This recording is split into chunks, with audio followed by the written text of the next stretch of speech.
പത്തരമാറ്റിൽ ഇനി വരാനിരിക്കുന്ന നല്ലൊരു അടിപൊളി എപ്പിസോഡിന്റെ റിവ്യൂയിലേക്ക് എല്ലാവർക്കും സ്വാഗതം. ഒരു ദിവസം അനാമിക ഒന്നും ചെയ്യാനില്ലാതെ തന്റെ റൂമിലിരുന്ന് ഫോണിൽ ഇങ്ങനെ ഇൻസ്റ്റഗ്രാമിൽ റീൽസ് കണ്ടുകൊണ്ടിരിക്കുകയായിരിക്കും. അനാമിക അങ്ങനെ ഫോണിൽ നോക്കിക്കൊണ്ടിരിക്കുന്ന സമയത്താണ് തന്റെ മുൻ കാമുകനായിട്ടുള്ള ദർശന്റെ ഫോട്ടോ കാണുന്നത്. ദർശനെ കാണുന്നതും ആദ്യം ഒരു അമ്പരപ്പായിരിക്കും അനാമികയൊക്കെ. എങ്കിലും പെട്ടെന്ന് തന്നെ അവനെ ഫോളോ ചെയ്ത് അവന്റെ ബാക്കി കാര്യങ്ങളൊക്കെ നോക്കുന്നുണ്ട്. അങ്ങനെ നോക്കുമ്പോഴായിരിക്കും അനാമിക ഞെട്ടിക്കുന്ന സത്യം മനസ്സിലാക്കുന്നത്. ദർശൻ ഇപ്പോൾ വലിയ കോടീശ്വരനാണെന്നും കോടികളുടെ സ്വത്തിന്റെ ഉടമയാണ് അവനെന്നും അതറിയുന്നതും അനാമിക നിരാശയോടെ ഇങ്ങനെ മനസ്സിൽ ഓർക്കുന്നുണ്ട്.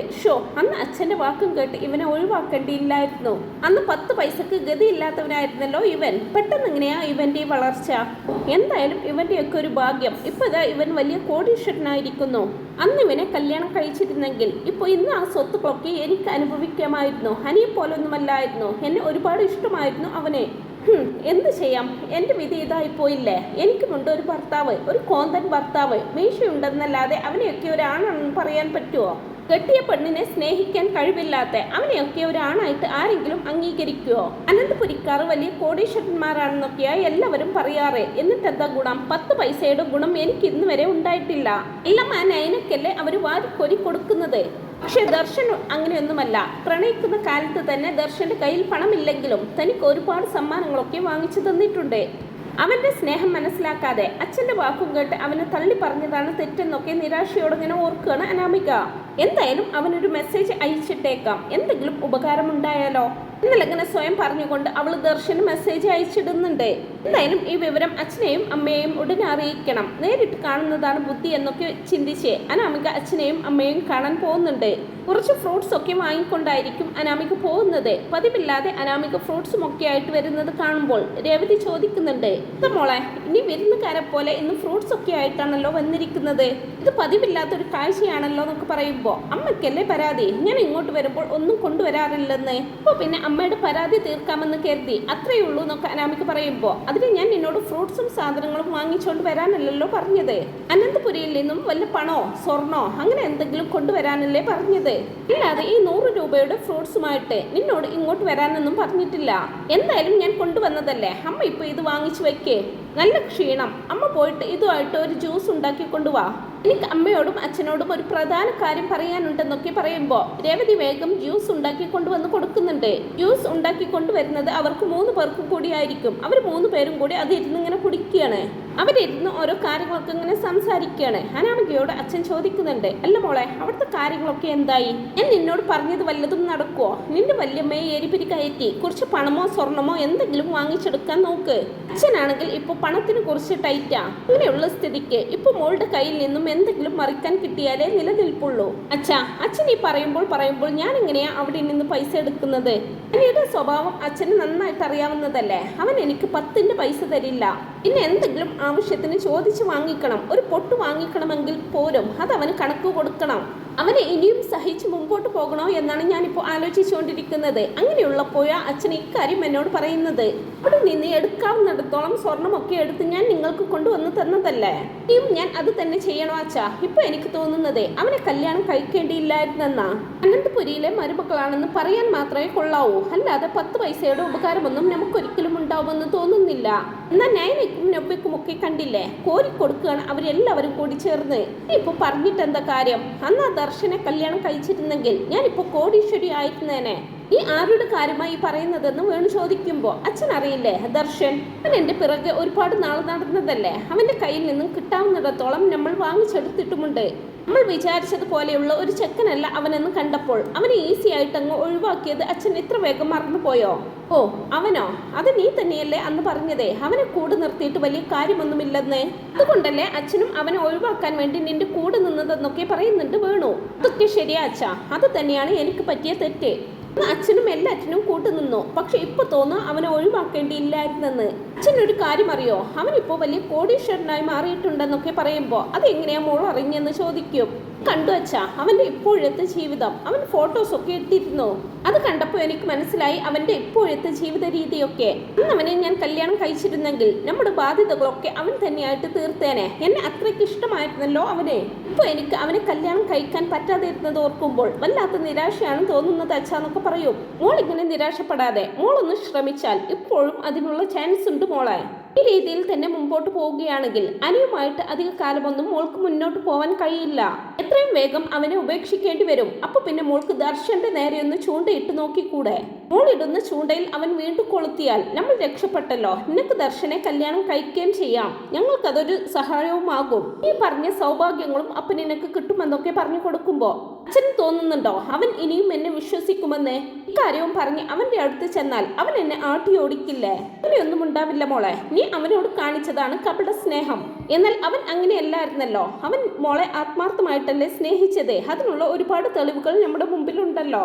അതുകൊണ്ട് മോളോട് ഇപ്പോഴും അവന്റെ ഉള്ളിന്റെ ഉള്ളിൽ സ്നേഹം കാണുമെന്നൊക്കെ പറയുന്നുണ്ട് വേണു. നമുക്കിതൊക്കെ പറയാമെന്നല്ലാതെ ഇതൊക്കെ നടക്കുന്ന കാര്യമാണോ? ഇനി അവന്റെ കല്യാണം എങ്ങാനും കഴിഞ്ഞിട്ടുണ്ടെങ്കിലോ എന്നൊക്കെ രേവതി ചോദിക്കുമ്പോ കല്യാണം കഴിഞ്ഞിട്ടൊന്നുമില്ലമ്മേ. അവൻ ഇപ്പോഴും ബിസിനസ് ഒക്കെ ആയിട്ട് നല്ല രീതിയിൽ മുമ്പോട്ട് പോവാ. ഞാൻ എന്തായാലും ഒരു മെസ്സേജ് ഒക്കെ അയച്ചിട്ടിട്ടുണ്ട്. റിപ്ലൈ കിട്ടുമോ എന്ന് നോക്കട്ടെ. അങ്ങനെയാണെങ്കിൽ അച്ഛൻ പറഞ്ഞതുപോലെ ഒന്നുകൂടി ഒന്ന് ചൂണ്ടയിട്ട് നോക്കാം. കൊളുത്തുവാണെങ്കിൽ കൊളുത്തട്ടെ. കൊളുത്തിയാൽ നമ്മുടെ ഭാഗ്യം എന്നൊക്കെ പറയുകയാണ് അനാമിക. കണ്ടോ വേണുവേട്ട, വേണുവേട്ടൻ ഇതൊക്കെ പറഞ്ഞു കൊടുത്തിട്ടില്ലെങ്കിലും നമ്മുടെ മോൾ അവന് മെസ്സേജ് അയക്കുമെന്ന് എനിക്ക് നന്നായിട്ട് അറിയാം. അവൾ ആരുടെയാ മോള്? എന്റെ മോളല്ലേ. അവൾക്ക് നന്നായിട്ട് അറിയാം ഒരുത്തനെ എങ്ങനെ വലയിൽ വീഴ്ത്തണമെന്ന്. എന്തായാലും മോളെ, മോളുടെ ആഗ്രഹം പെട്ടെന്ന് നടക്കാൻ അമ്മയും പ്രാർത്ഥിക്കാമെന്നൊക്കെ പറഞ്ഞ് അവർ 3 പേരും കൂടി ചിരിക്കുന്നുണ്ട്.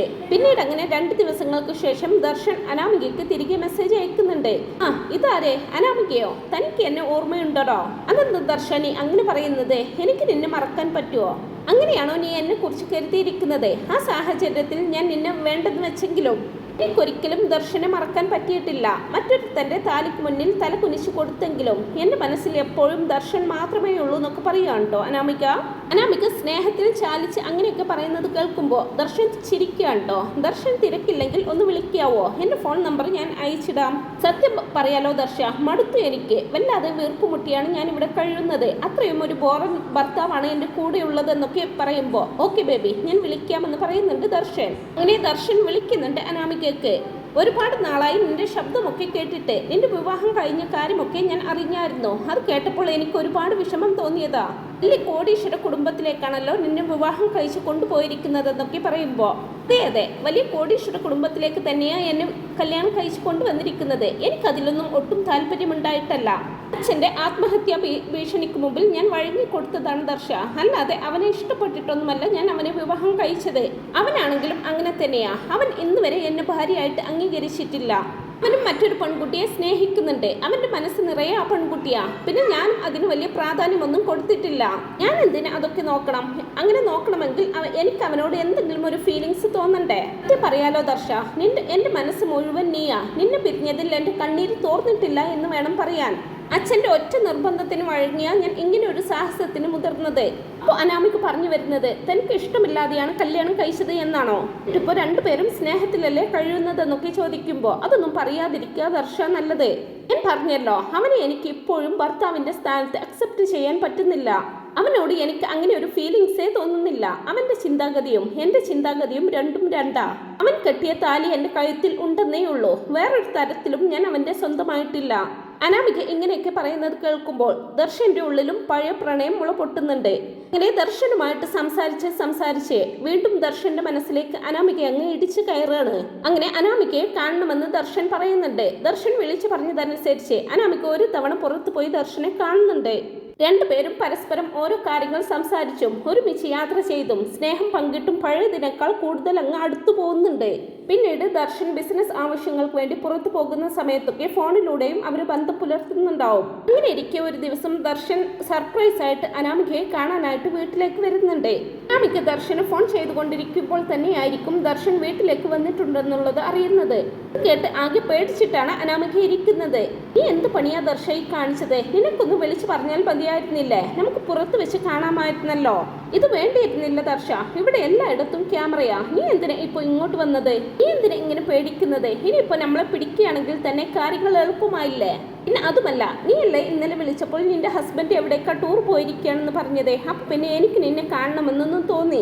അതുകൊണ്ടാണ് ഞാൻ ഇങ്ങോട്ട് വന്നത്, കുറച്ചു നേരം സംസാരിക്കാനായിട്ട്. നീ ആണെങ്കിൽ പുറത്ത് വന്നാൽ വലിയ പേടി അഭിനയിക്കുമല്ലേ. ഇവിടെ വെച്ച് ആരെങ്കിലും കാണുമെന്നൊക്കെ പറഞ്ഞ് പേടിച്ചിട്ടല്ലേ നീ എൻ്റെ കൂടെ ഇരിക്കാറ്. ഇതാവുമ്പോൾ അത് വേണ്ടല്ലോ, ഇവിടെ നമുക്ക് സ്വസ്ഥമായിട്ട് ഇരിക്കാമല്ലോ.